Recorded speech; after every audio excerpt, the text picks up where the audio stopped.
Messieurs, dames, bonjour. Monsieur Ducos, nous allons commencer le cours sur les outils d'analyse technique dans quelques instants. La première des choses que je vais vous demander, c'est est-ce que vous voyez bien mon écran avec l'avertissement sur les risques qui vient de s'afficher et surtout, est-ce que vous m'entendez? Si c'est le cas, vous avez normalement un chat sur le côté en haut à droite de votre écran qui vous permet d'accéder à ce chat avec une flèche rouge ou un trait rouge. Donc, envoyez-moi juste tout est OK, histoire de savoir que le son et l'image passent correctement. En attendant, nous allons attendre que les retardataires puissent arriver et on commence le cours juste après. À tout de suite. Merci Dominique, à tout de suite. Si vous avez une préférence sur le produit sur lequel vous voulez qu'on essaie de faire la démonstration du cours, envoyez-moi un petit message et on regardera ça ensemble. Moi, je pense que tout le monde a pu prendre connaissance de l'avertissement sur les risques, donc on va retirer cet avertissement. Je regarde ici s'il n'y a pas eu de préférence. Bon, pour les retardataires, bon bah tant pis. Si ils prendront le cours en cours de route, c'est tout, et il n'y a pas de problème. Alors moi, j'avais pensé faire peut-être une petite démonstration des outils d'analyse technique sur sur le Nasdaq, tout simplement, si ça vous intéresse. Est-ce que ça peut aller? Ouais, je pense que ça devrait être bon. Donc on va se mettre sur le Nasdaq. On fait ouvrir graphique, voilà, on va mettre le graphique ici. Alors, on n'a plus besoin de cette partie-là, observation du marché. On va l'enlever pour avoir un peu plus de place. On va reparamétrer le graphique. Ici, propriété, voilà. Donc, je vous fais voir comment j'ai fait. Un clic droit dans le graphique, propriété. Là, l'arrière-plan, je le mets en kaki. Je mets mes couleurs à moi. Vous mettrez les couleurs qui vous conviennent le mieux. Le texte en noir. La grille, je la fais disparaître. Je la mets en kaki aussi. La barre haussière en bleu, la barre baissière en rouge, la bougie haussière le même bleu et la bougie baissière le même rouge. Voilà. Pour le reste, on ne touche à rien, on fait juste OK et voilà. À partir de là, vous avez un petit triangle ici qui vous permet d'avoir le cours en live. On va grossir un peu ici grâce au loop, on va grossir le graphique, on s'aperçoit qu'on est en bâtonnet. Nous, en règle générale, on travaille en candlestick, c'est-à-dire en bougie japonaise. Vous avez trois types de graphiques, en courbe, en bâtonnet et en candlestick. Je clique sur les candlesticks, mon graphique se met automatiquement en bougie japonaise. Reste à choisir une unité de temps. Vous avez de 1 minute au mois. On va se mettre en daily, c'est-à-dire en journalier. Ça veut dire que chaque bougie représente une journée de cotation. Je vais écarter le graphique du bord droit, je vais l'aplatir un tout petit peu en faisant comme ça, voilà. Et là, vous avez votre graphique. D'accord? Reste maintenant à l'étudier. Première chose qu'on fait quand on fait une étude graphique, ça c'est important. Vous devez à chaque fois commencer, alors pour ceux qui viennent d'arriver, on vient juste de faire la mise en place du graphique pour les couleurs et tout ça. Donc ça, si vous n'avez pas loupé grand-chose, c'était juste la première partie. On va commencer maintenant pour parler comment on fait l'étude graphique. Donc, qu'est-ce que vous devez faire? Vous devez mettre en évidence les couloirs, c'est-à-dire les trends. Comment fait-on pour faire ça? On va ici, là, vous avez ici dessiné un canal équidistant. Vous cliquez dessus. Là, vous avez les deux petites barres parallèles. OK, vous regardez bien ici, vous avez un beau petit canal haussier. Donc, il ne reste plus qu'à le prendre ici par rapport à son départ, voilà, et vous le retracez. Voilà, vous avez ici, là, le canal haussier qui est bien délimité. Si je clique dessus, vous avez trois carrés. Alors, on va peut-être lui changer de couleur pour qu'il soit un petit peu plus lisible. On va lui mettre une couleur un peu plus, voilà, on va mettre ça, ça me paraît pas mal. Voilà. Donc là, maintenant, vous avez ici trois carrés. Les trois carrés, c'est pour déterminer la pente. Ici, là où il n'y a qu'un seul carré, c'est pour la parallèle. Donc ici, on vient ici chercher le point ici. Vous avez la possibilité ou de le prendre ici ou d'aller chercher jusque là, le prendre, parce qu'en fait, c'est le point de départ. Si on regarde bien, ce point-là, c'est le point de départ de notre trend. D'accord? On pourrait le prendre d'ici. On va le prendre d'ici pour l'instant, puis on verra après. Alors évidemment, vous avez la possibilité d'avoir ce qu'on appelle un trend intermédiaire, c'est-à-dire ici, où vous avez là, vous voyez, un autre, vous avez eu un premier trend qui est parti ici, et là vous avez un deuxième trend ici où on est venu taper plusieurs fois. Et donc si on vient taper ici et ça remonte, tant mieux. Sinon, ça veut dire que ça casse et on aurait un autre support qui est juste derrière. On va laisser comme ça pour l'instant. D'accord? Maintenant qu'on a déterminé ça, on va d'abord grossir un tout petit peu pour que vous ayez un peu plus de visu. Qu'est-ce qu'on fait? Maintenant qu'on a mis ça en place, on doit mettre en évidence les supports et les résistances. Alors, pardon, voilà. Comment détermine-t-on les supports et résistances? Alors, on prend ici les horizontales. Évidemment, on va chercher les points hauts, là. Voilà. Le point bas, on va le prendre ici à partir du départ du trend. On peut le prendre ici, vous voyez, à peu près ici, on va dire. Voilà. On va aller chercher maintenant les vrais supports ici. Ici, vous voyez, si vous avez eu une pagaille de petites tapes ici, on va la garder. Évidemment, ce point-là, voilà. Et encore, ici, on va aller chercher ce point-là. On va pas rajouter d'autres, et je vais vous expliquer pourquoi. Parce que tout à l'heure, on va utiliser ce qu'on appelle Fibonacci. Et vous allez voir que Fibonacci va reprendre une bonne partie des supports et résistances que je viens de mettre en évidence. Va reprendre à son compte une bonne partie de ces droites. D'accord?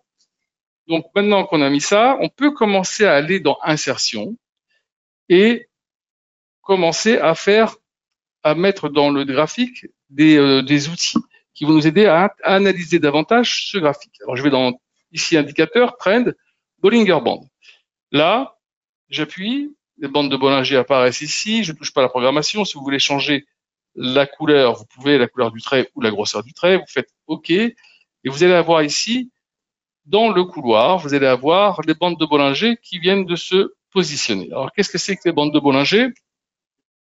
Les bandes de Bollinger, c'est une moyenne mobile de 20 jours, au milieu, là, avec des écarts types qui sont calculés par rapport à cette moyenne mobile. Et donc, ça va vous donner les deux petites courbes qui l'entourent, en haut et en bas. Et normalement, quand on vient taper en haut, on redescend, et quand on tape ici en bas, on remonte. Alors, c'est quasiment valable à 70-75% des fois. Il se trouve que des fois, quand vous avez une grosse force d'ascension ou de descente, vous voyez ici, on tape et on continue de monter. D'accord? Donc, on n'a pas eu ce mouvement de descente. On l'a eu un peu in fine ici, mais on l'a pas eu en tape comme ici, on descend. Ou alors, on tape là et on redescend. On tape, on redescend. Vous voyez? Là, ici, on l'a tapé, on monte. Ici, ça a été plutôt intéressant parce que ça a été vraiment une vraie force de remontée. Et donc, il a tiré la bande de Bollinger jusqu'en haut. Donc, juste, rappelez-vous que c'est pas un outil qu'on utilise seul. Voilà, ça va vous donner une petite indication de plus, mais c'est pas l'outil qu'on utilise seul.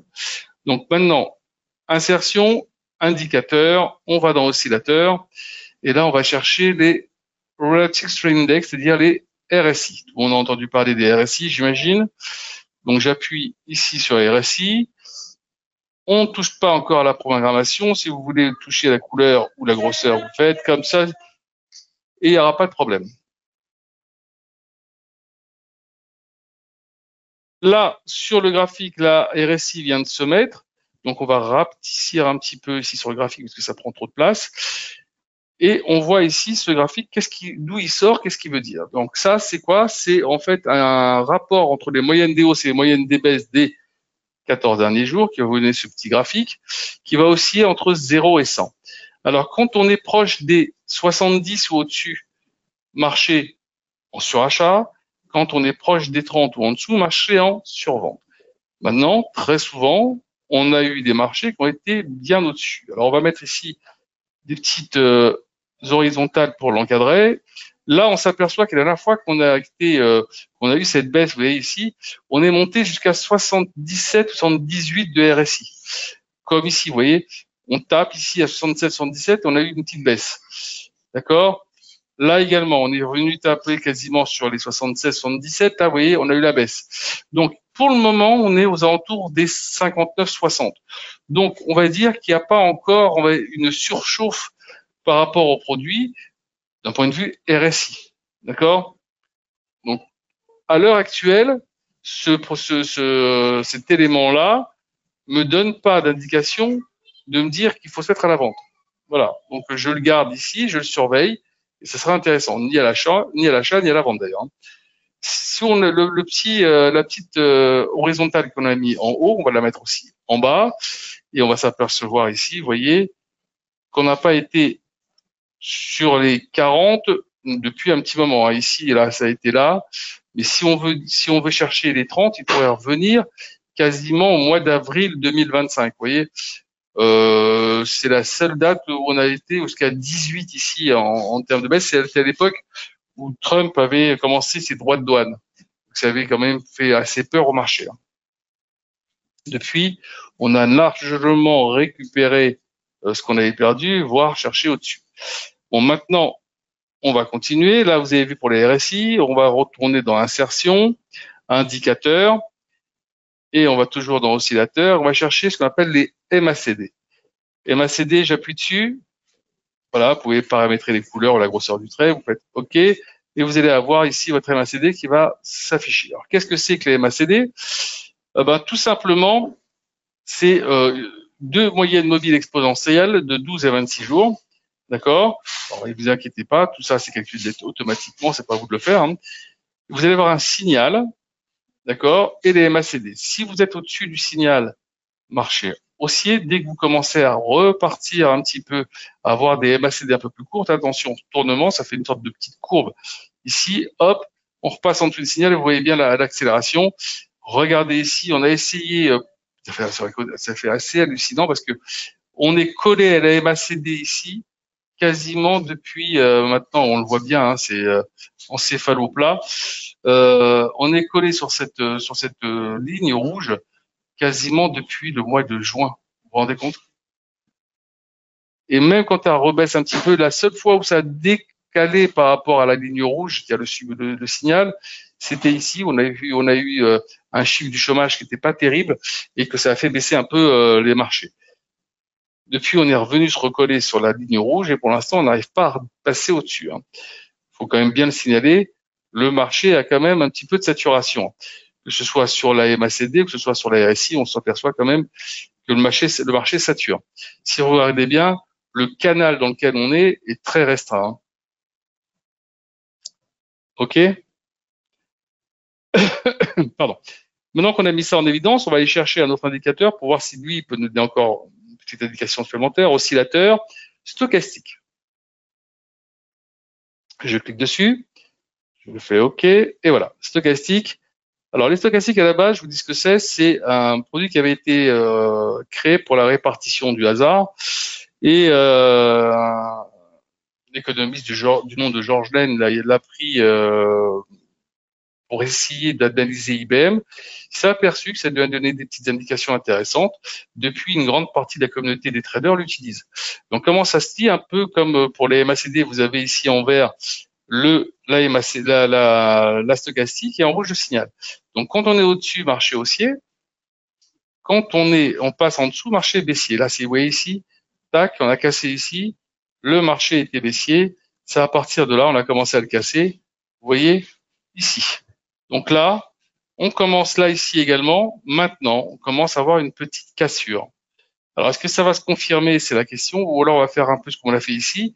Petite cassure pour remonter. Donc, il va falloir surveiller ici comment ça accélère.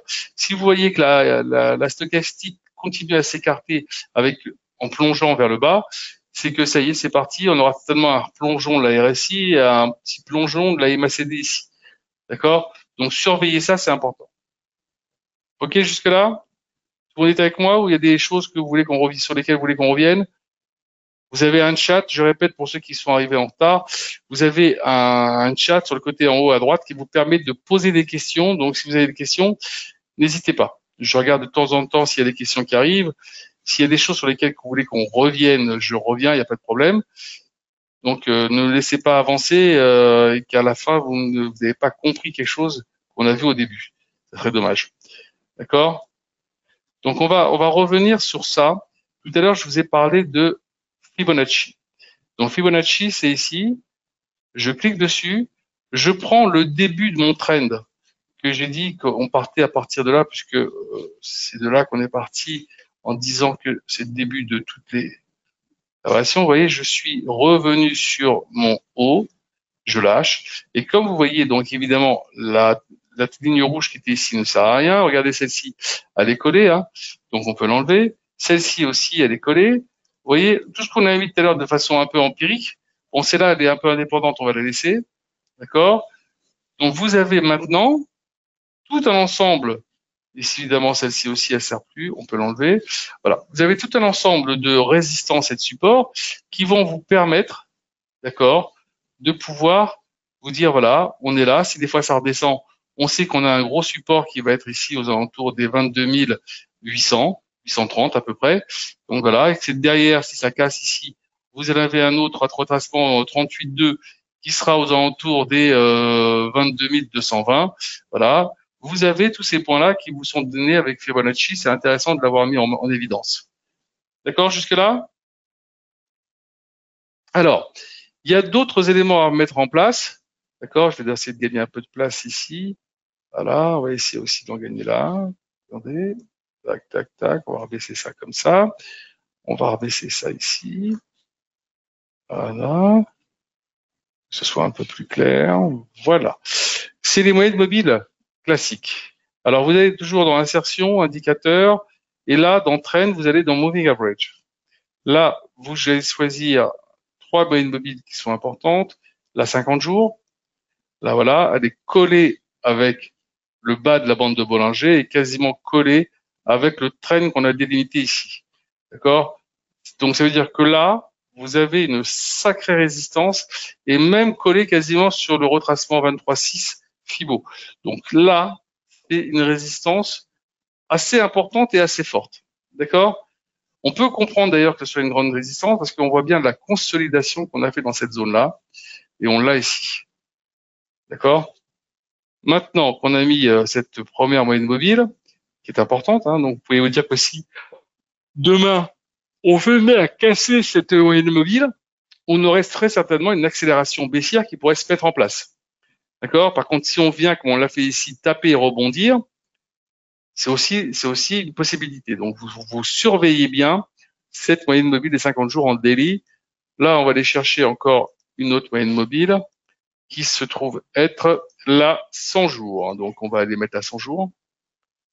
On va la mettre là comme ceci. Évidemment, on va changer de couleur. On va la mettre en bleu ciel. Ça va ressortir, ça, c'est bien. Là, voilà. Donc, la 100 jours, évidemment, elle est quand même assez basse. Hein. Elle se trouve être aux alentours des 21 700, 21 800 dans cette zone-là. C'est-à-dire, voilà, ici, en équivalent. D'accord? La dernière qu'on va remettre en place aussi, c'est la 200 jours. Alors, évidemment, il y a forte chance que on trouve une moyenne mobile de 200 jours bien en dessous. Tac, tac.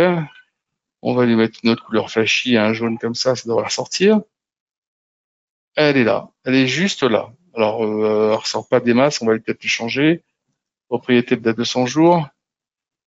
On va mettre un vert comme ça doit le faire, non? Allez. Voilà.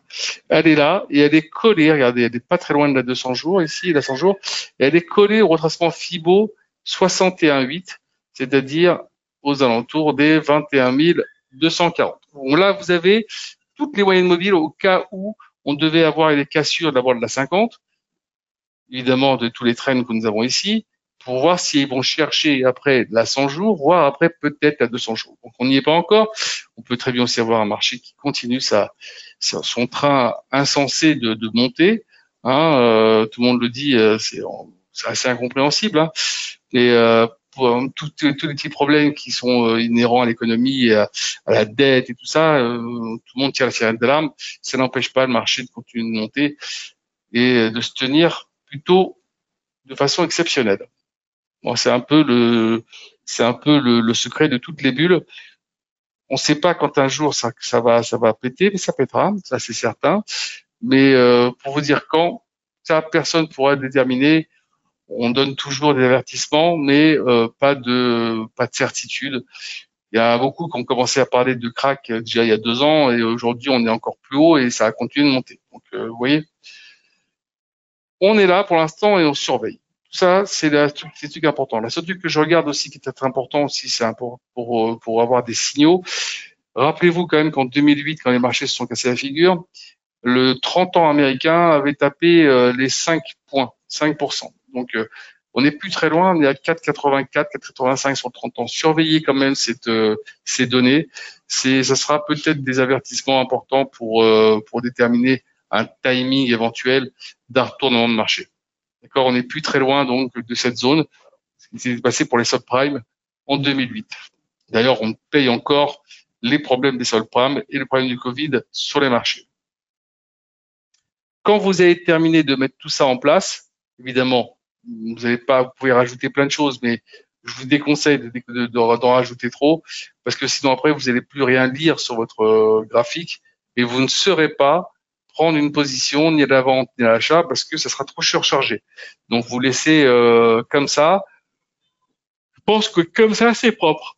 De plus, vous recevez déjà les points pivots le matin pour certains d'entre vous, je crois, avec le morning meeting.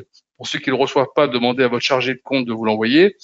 Et dedans, vous avez des points pivots qui peuvent vous donner encore d'autres indications pour la journée, puisqu'ils sont calculés en daily. Et donc, ça peut être intéressant d'avoir ce genre d'informations, voir si on est au-dessus ou en dessous du point pivot. Voilà, il y a encore plein d'instruments, mais ça sera à vous de voir avec lesquels vous êtes plus à l'aise. Ça, c'est important. Quand vous avez terminé tout ça, vous enregistrez votre graphique. Ici, enregistrez le graphique. Vous marquez ici Nasdaq ou US Texan, vous voulez, vous sauvez. Une fois que vous l'avez sauvé, il va être dans votre petit lexique ici, et donc vous n'aurez plus à aller le chercher à chaque fois. Ça, c'est important. Vous pourrez le faire avec tous les graphiques que vous voulez suivre, tous les produits, et puis vous aurez des onglets qui vont se rajouter, et donc vous n'avez plus à les refaire, vous n'avez plus qu'à appuyer sur l'onglet que vous voulez regarder et voir un peu l'évolution du produit. Ça, c'est CAC 40. Vous voyez, on avait fait une sorte de croix ici. On avait cassé bien une cassure. On est venu taper ici. Vous voyez, sur le support qui est là, on est venu taper, on a rebondi. Mais on reste quand même dans une sorte d'entonnoir baissier. Pour repasser haussier, il faudrait qu'on repasse ici au-dessus des 7650 autour. Voilà, pour l'instant, plutôt 850, pardon, pour aller chercher beaucoup plus haut. Mais pour le moment, le marché est dans une sorte de triangle baissier, donc restez très prudent. C'est important de le répéter à chaque fois parce que des fois on a l'impression qu'on a bien lu quelque chose et puis on l'a lu trop tôt. Ça, c'est important. Il vaut mieux partir quand vous avez fait une étude graphique. Il vaut mieux partir avec un temps de retard, un léger temps de retard, et de prendre le mouvement, que ce soit la baisse ou la hausse, en route, plutôt que de le prendre en essayant de le prendre trop tôt, d'être rentré dans un faux signal et donc par là même d'être à l'envers du marché. Ça, c'est important. Pas de questions? Alors, je répète encore, vous avez un chat sur le côté en haut à droite. Si vous avez des questions, j'attends vos questions. Si j'ai été assez clair, tant mieux. Sinon, si vous avez des questions qui viennent par la suite, n'hésitez pas à les poser à votre chargé de compte, qui sera un plaisir d'y répondre. À très bientôt. Il y a un nouveau webinaire jeudi sur comment utiliser la MetaTrader. À bientôt.